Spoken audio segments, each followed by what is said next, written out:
Muy buena tarde, tercer año Grupo C, agradecido con Josefina y con Andrea Parra.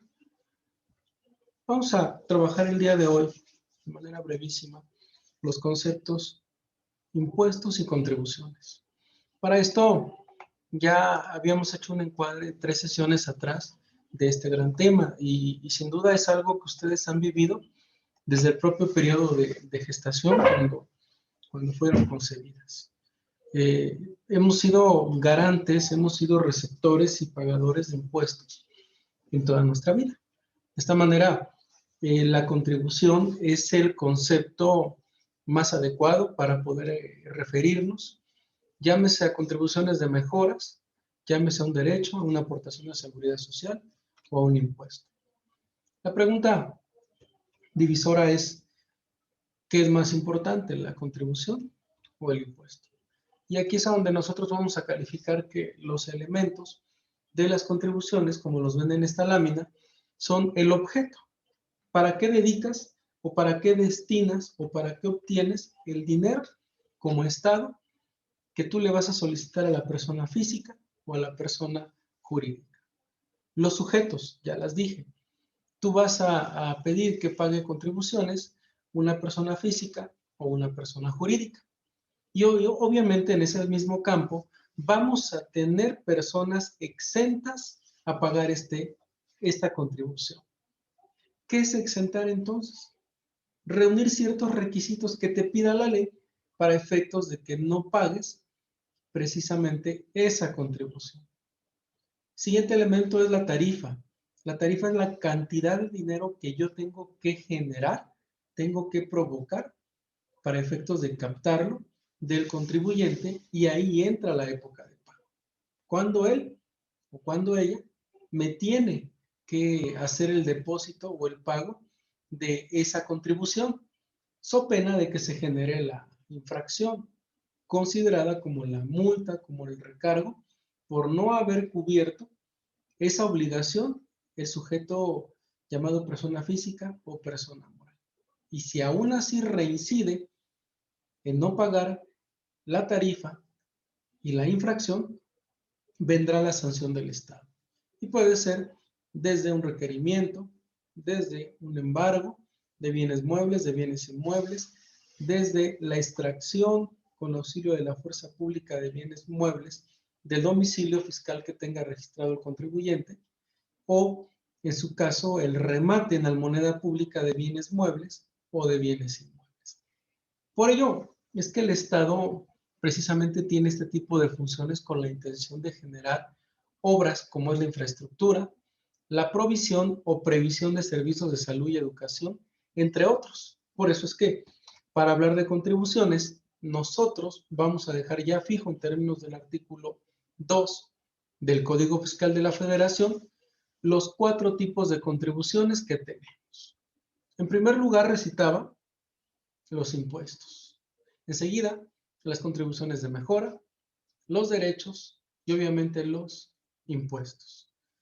Si nos damos cuenta, los impuestos son un tipo de contribución, son una clase de contribución, pero no todas las contribuciones son impuestos. Algunas son aportaciones, otras más contribuciones y otras más son derechos. En ese contexto, los impuestos son contribuciones que están obligadas a pagar las personas físicas o las personas morales.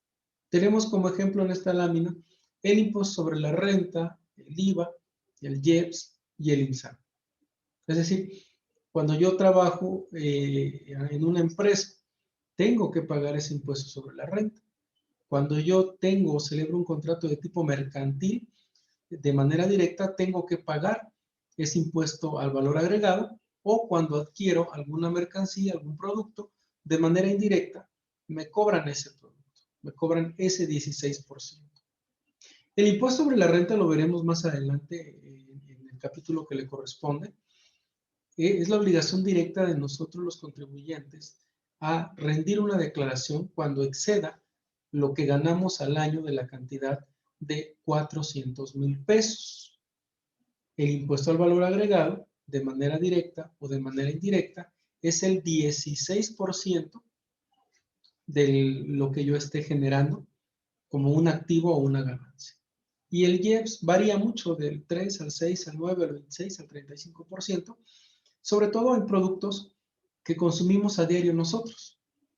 Llámese papitas, llámese Coca-Cola, todo lo que es el derivado de la glucosa, el derivado del tabaco, incluso muchos productos que derivan del propio petróleo.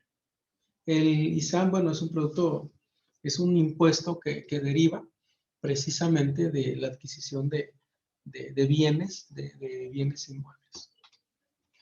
Las aportaciones de seguridad social, que muchos están de moda y que me acabo de enterar ahorita, acabo de leer una tesis por contradicción de la Suprema Corte de Justicia de la Nación, que en su segunda sala, hoy da un golpe severo a los trabajadores.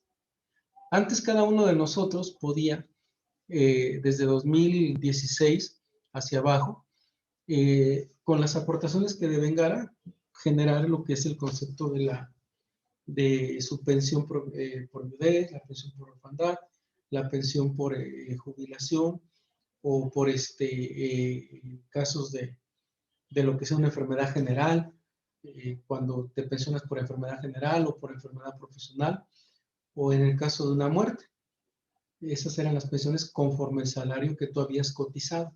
A partir del 17 de febrero de este año, se toma como base de medida ya no el salario mínimo, ya no el doble del salario mínimo, ni 17 salarios mínimos como tope, sino a partir de hoy se toma como tope las sumas. Estas salen sobre 89 pesos con 62 centavos, que indica que un trabajador que gane 20,000 pesos a la quincena o al mes y cotice una cantidad exorbitante o aporte, va a tener como decremento el hecho de que ahora van a ser como 2,700 o 2,800 pesos al mes lo que va a recibir de pensión. Fue un golpe seco a los trabajadores. Pues bien, las aportaciones de seguridad social, entonces, las vamos nosotros a enterar a través de Infonavit, a través de el IMSS, obviamente el patrón, el trabajador y el gobierno, para integrar los fondos de lo que es el Fondo Nacional de Vivienda para Trabajadores y las cuotas para el Seguro Social que generen los trabajadores. Y aquí lo importante sería dividir aquello que nos narra el artículo primero, párrafo primero. Todo aquel que entra al país goza de los derechos humanos y las garantías individuales que de él emanan. Los artículos 2, 4, 5, 6 nos refieren que dentro de la seguridad social general encontramos a la vivienda, a la salud y a los seguros para personas adultas mayores. Pero el 123 de la Constitución marca precisamente el nacimiento del Fondo Nacional para la Vivienda de los Trabajadores y el Seguro Social. Obviamente el ISSSTE para los trabajadores del Estado federal y como se llame cada organismo en cada entidad federativa y en su caso el ISFAM para las Fuerzas Armadas, pero ya les comentaba, hoy hubo ese cambio, un cambio terrible para la clase trabajadora. Las contribuciones de mejora. Estas son situaciones en materia de obra que vamos a ver desde nuestra casa hacia afuera, que va desde drenaje, alcantarillado, agua potable, el entubado del agua potable, algún puente, algún parque, algún jardín, el entubamiento de un río, el alumbrado, todo lo que son servicios públicos, pavimentación, caminos y puentes. Todo ello son contribuciones de mejora. Son aportaciones que nosotros damos por ocupar estos servicios, llámese en una carretera por cuota, llámese por atravesar un puente, llámese por utilizar el alcantarillado. Acuérdense que pagamos alcantarillado y predial año con año. Ahí los encontramos visualizados estos derechos. Ahora, las contribuciones por un derecho. Estas son ingresos que el Estado tiene precisamente porque nos está prestando un uso o un aprovechamiento de un bien de dominio público o algún servicio que el Estado nos dé. Y pues esto nos refleja como ejemplos claros el pago que hacemos de las actas de nacimiento, el registro de un menor de edad. Enseguida viene de memoria un acta de matrimonio, un acta de divorcio, un acta de reconocimiento de paternidad, un acta de adopción, pero no solo ellas, porque también pasaportes, cédulas profesionales, el registro de títulos profesionales, el registro de apostilla y legalización de firmas y documentos o modificación a otro idioma. El CARDEX que ustedes tienen asentadas sus calificaciones también es parte de un derecho que el Estado cobra. Los certificados en su modalidad anterior a la presente también lleva un derecho por parte del Estado y se trata de, en específico, servicios que nos prestan y que por esos servicios nosotros tenemos que pagar al Estado la cantidad para que pueda recuperar los costos que le genera esto. Esa es la parte que yo quería enseñarles, formal, de cómo dividir contribución y lo que es un impuesto. Si se dan cuenta, el impuesto está inserto en la contribución. Y aquí es a donde nosotros tendríamos que visualizar la situación de, bueno, ¿esto para qué me lo dice el profe Ángel? ¿Qué busca al estarme enterando de este tipo de esquemas? ¿A mí para qué me van a servir? Quizás yo no voy a ser abogado. Pues bueno, no vas a ser abogado, pero sí vas a ser un contribuyente. Y como contribuyente, tienes el deber de conocer qué es lo que va a pasar en tu estatus de vida. Esto es lo que hay en los procesos contenciosos administrativos en materia de derecho administrativo o fiscal. Sobre el proceso administrativo federal, específicamente sobre el juicio de nulidad. Es un hecho que una de las materias más complicadas en derecho es la materia administrativa, principalmente por la cantidad de legislación aplicable a cada caso en concreto, lo que hace necesario cierto grado de especialización, o cuando menos de mayor estudio del caso concreto. Primeramente debemos conocer la ley procesal aplicable, la cual, para el caso de los juicios de nulidad, a jurisdicción de los tribunales federales de justicia fiscal y administrativa, es la Ley Federal del Procedimiento Contencioso Administrativo. Una vez que sabemos la ley procesal aplicable, debemos conocer qué tipo de actos administrativos son de competencia federal, lo que en cierta medida es sencillo, puesto que todo acto de autoridad emitido por dependencias federales conlleva la competencia necesaria para ser impugnado ante los tribunales federales de justicia fiscal y administrativa. Sin embargo, se debe tener cuidado, puesto que la Ley Federal del Procedimiento Contencioso Administrativo, al igual que la Ley de Amparo, contempla causales de improcedencia en su artículo 8, por lo que debes asegurarte de no incurrir en ninguna de estas hipótesis. El proceso contencioso administrativo es muy similar al amparo. Los requisitos que debe contener la demanda son: 1. El proemio con nombre y domicilio procesal. En esta materia se pide también el domicilio fiscal y una dirección de correo electrónico donde se puedan practicar las notificaciones. 2. La resolución o acto de autoridad impugnado, mismo que de forma preferente debe ir como prueba anexa a tu escrito inicial de demanda. 3. La autoridad o particular a quien se demanda. Hay que recordar que en estos casos, la autoridad también puede fungir como parte actual. 4. El tercero interesado cuando exista. La figura del tercero interesado aplica cuando existe una parte interesada en que el acto de autoridad subsista o que haya sido la persona que haya gestionado dicho acto de autoridad. En muchas ocasiones no existe como tal un tercero, puesto que la mayoría de veces en estos casos los actos de autoridad impugnados se dan con motivo de las facultades de comprobación de las autoridades. 5. La narración de hechos de la demanda. Al respecto, recomendamos ver el video sobre cómo narrar hechos en una demanda.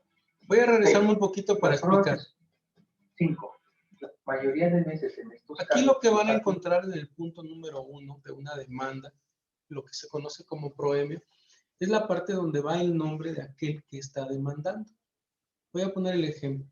Ángel Amado Domínguez Zacarías, por mi propio derecho, con domicilio particular y para recibir notificaciones, el ubicado en la calle 4 Norte, número 605, Colonia Centro, Puebla, Puebla, código postal 72080. Correo para recibir notificaciones, el consistente en 21 EBH 0522 f.cep@gmail.com. Coma, con domicilio procesal, el antes mencionado, coma, señalando como autorizando para que a mi nombre y representación y actúe como abogado patrono al ser licenciado Federico Tamayo Martiñón, con cédula profesional 834722, con mismo domicilio procesal. A través del presente escrito vengo a presentar demanda de nulidad de tal acto jurídico de tal dependencia por este y este motivo, que sería el punto 2. En el punto 3 estaríamos señalando la denominación completa de la dependencia. Y en el 4, si existe alguna persona que tenga algún interés con relación al juicio que puede perder el demandado o que puede ganar el actor. La autoridad impugnado se dan con motivo de las facultades de comprobación de las autoridades. 5. La narración de hechos de la demanda. Al respecto, recomendamos ver el video sobre cómo narrar hechos en una demanda. 6. Las pruebas que se ofrecerán desde el escrito inicial de demanda. Esto es importante a tomar en cuenta. No existe un periodo probatorio como tal, por lo que las pruebas que tengas intención de ofrecer para el proceso deberás hacerlo desde el escrito inicial de demanda. 7. Los conceptos de impugnación. Estos son los motivos por los cuales, en el caso de una nulidad, les pides al tribunal deje sin efectos el acto de autoridad. Es muy similar a la redacción de agravios, por lo que sugerimos ver el video sobre cómo redactar una demanda. 8. La petición específica al tribunal. Es decir, aquí la ley nos pide ser específicos con la petición, ya sea de nulidad de un acto de autoridad o la devolución de alguna cantidad en específico o una indemnización. En fin, la ley pide ser específico con la petición concreta como objetivo del proceso. Ahora bien, una vez que tenemos la demanda con sus requisitos, la materia administrativa federal nos da la opción de presentar la demanda de forma tradicional, es decir, llevar el juicio por escrito o bien llevar el juicio con tramitación en línea, para lo cual se debe pedir un registro de usuario ante la sala regional que más próxima tengas para poder acceder al sistema. Es importante tener en cuenta que se tiene un término de 30 días a partir de que se tiene conocimiento del acto de autoridad e impugnarse. De lo contrario, se puede tener por consentido de forma tácita el acto de autoridad por no haber presentado la demanda en tiempo y forma. Una vez admitida trámite la demanda. Pero esto es lo que estamos viendo en el modo presencial y tomando en cuenta el hecho de que nosotros podamos acudir a la autoridad, según nos está comentando el ponente de este video. Vean qué ocurre en la vida real en estos juicios. Este es un juicio donde tenemos arriba la palabra secretario con la dama que está en esa calidad. Ella hace la presentación de quienes están en ese recinto y a su vez pide que se pongan todos de pie cuando se presenta o ingresa al mismo el magistrado, quien aparece ahí sombreado con verde. Y abajo de él tenemos a quien resulta ser el demandado. En este caso es un ayuntamiento de allá del estado de Nuevo León. Este es un juicio del primer Tribunal de Justicia Administrativa de Nuevo León. Tenemos a la izquierda a este señor de suéter verde con negro, que es el actor, es una persona física, asesorada por un abogado. Ya adelanté un poquito el video porque la parte inicial está un poquito, vamos a llamarle tediosa en el sentido de lo que ya les narré.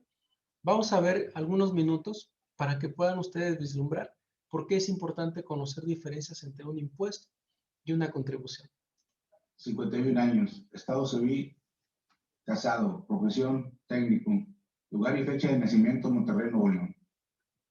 Domicilio actual, Álvaro Obregón 1308. Su fecha de nacimiento, 9 de octubre de 1951. Muchas gracias. Delegado autorizado por parte de las autoridades demandadas del municipio de Monterrey, Nuevo León, para los efectos ya mencionados, pueden identificarse señalando su nombre y generales. Humberto Flores Durán, mexicano, 42 años, casado, abogado en el ejercicio de la profesión. Nací un 4 de julio de 1971 en Monterrey, Nuevo León, y con domicilio actual para hoy recibir notificaciones. El ubicado en la Dirección Jurídica del municipio de Monterrey, en el segundo piso del Palacio Municipal, calle Zaragoza, Cruz, con Ocampo, en esta ciudad. Gracias. En este acto, secretario. Ahí hay un error que comete el magistrado porque no permitió que el abogado del actor se identificara. Por favor, del abogado de la parte actora. José Alfredo González Morales, mexicano, 53 años, casado, abogado en el ejercicio de la profesión, Nací en Monterrey, Nuevo León, el 23 de febrero de 1959 y mi domicilio actual para recibir notificaciones es el 1308 de la calle Álvaro Obregón, en la colonia Terminal, en Monterrey, Nuevo León. Muy bien, gracias. En este acto, secretario, haga las prevenciones y apercibimientos de ley. Enseguida, magistrado. Cumplimiento al mandato del ciudadano magistrado y atento a lo que prevé el numeral 113 de la Ley de Justicia Administrativa, se previene a los comparecientes a la presente audiencia que deberán encontrarse con la cabeza descubierta, conducirse respetuosamente y permanecer en silencio mientras no estén autorizados para exponer o deban responder a las preguntas que se les formulen.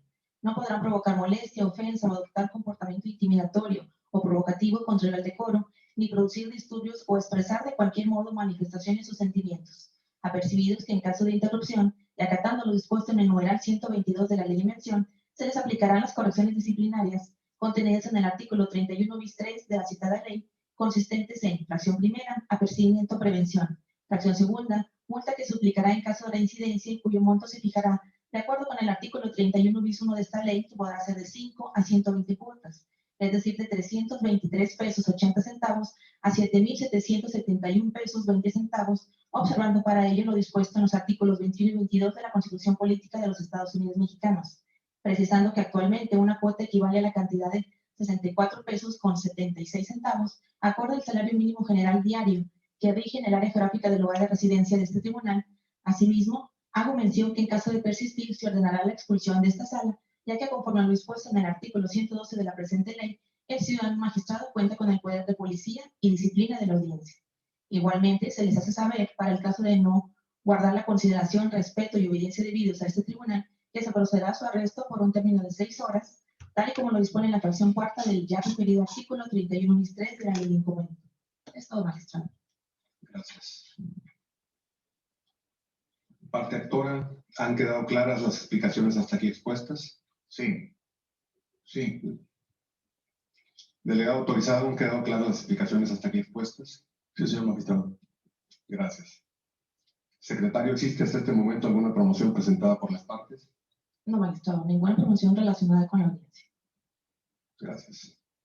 Hecho lo anterior y continuando con el desarrollo de la presente audiencia, parte actora y delegado compareciente, sírvanse a ponerse de pie, así como el abogado autorizado por parte de la parte actora. Por favor, pónganse de pie.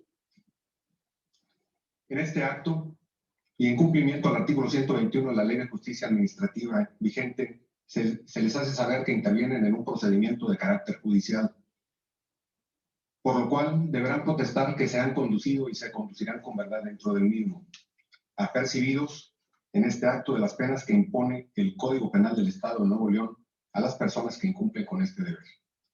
Igualmente, se les hace saber que en caso de conducirse con falsedad, se procederá de oficio a dar vista al Ministerio Público a fin de que inicie la averiguación correspondiente. Para ese efecto, secretario, de lectura íntegra a las disposiciones legales que tipifican el delito de falsedad en declaraciones y en informes dados a una autoridad judicial. Enseguida, magistrado. Artículo 249. Comete el delito de falsedad de declaraciones y en informes dados a una autoridad quien bajo protesta de decir verdad y apercibido de las sanciones previstas en el artículo 250 de este código, incurre en alguno de los siguientes supuestos. Fracción primera, el que interrogado por alguna autoridad pública en ejercicio de sus funciones o con motivo de ellas, faltaría a la verdad. Fracción segunda. Este es un apercibimiento de ley para cuál es el artículo 254 y 256, todo aquel que se presente y diga dice el 254, alguna mentira, técnicamente hablando comete el delito de falsedad y puede ser incluso vinculado a proceso. Y todo aquel que rinda, dice el 256 del Código Penal, una declaración a una autoridad distinta a la judicial, comete el mismo delito y lleva la misma carga. El proceso lleva esta dinámica. Quisiera ir hacia el momento en el que el actor finca su pretensión. Veamos un minuto del video. Lázaro Garza Flores, de la cual derivó la calificación o la resolución sobre multa en su contra de 350 salarios mínimos, mismos que la autoridad, el director de ingresos de la Tesorería Municipal de Monterrey, se encuentra requiriendo en estado de ejecución, en estado de ejecución de parte del actor. Hemos pedido la nulidad en virtud de que la visita e inspección se llevó en la casa habitación de la parte actora. Es una casa habitación que posee como arrendatario. En el momento de la inspección por parte del municipio de Monterrey, se encontraba reunido con unos amigos en su casa, lo cual calificaron calificaron como un establecimiento con giro de cantina. Hicieron solo señalamientos de que las personas consumían bebidas de las denominadas carta blanca y que había una hielera con cervezas. Consideramos que no son suficientes los fundamentos en el acta de inspección, o bien que sí. Si se dan cuenta, control de giros de un ayuntamiento llega a la casa de un particular, le encuentra con una hielera, aparentemente hay consumo de una bebida alcohólica y proceden a multar y a clausurar. El argumento es que creen que es una tienda que está funcionando de manera contraria a lo que la ley marca, esto es, sin un permiso. Acuérdense que el día de ayer habíamos visto que la ley de ingresos de un municipio precisamente marca el pedir permiso para que puedas tener un negocio con el giro que tú determines. Si no lo tuvieras, pues estarías cometiendo en una infracción. Sería interesante ver el resto del video, yo creo que lo veríamos en la siguiente sesión. Hago mi cierre de clase, espero que les haya gustado. Voy a estar intercalando ese tipo de materiales con la intención de que tomen interés en los mismos temas y vayamos avanzando un poquito. Bien, si no hay alguna pregunta, me despido de ustedes. ¿Alguien quisiera hacer su cierre de clase también, por favor? ¿Qué les gustó, qué no les gustó de esto?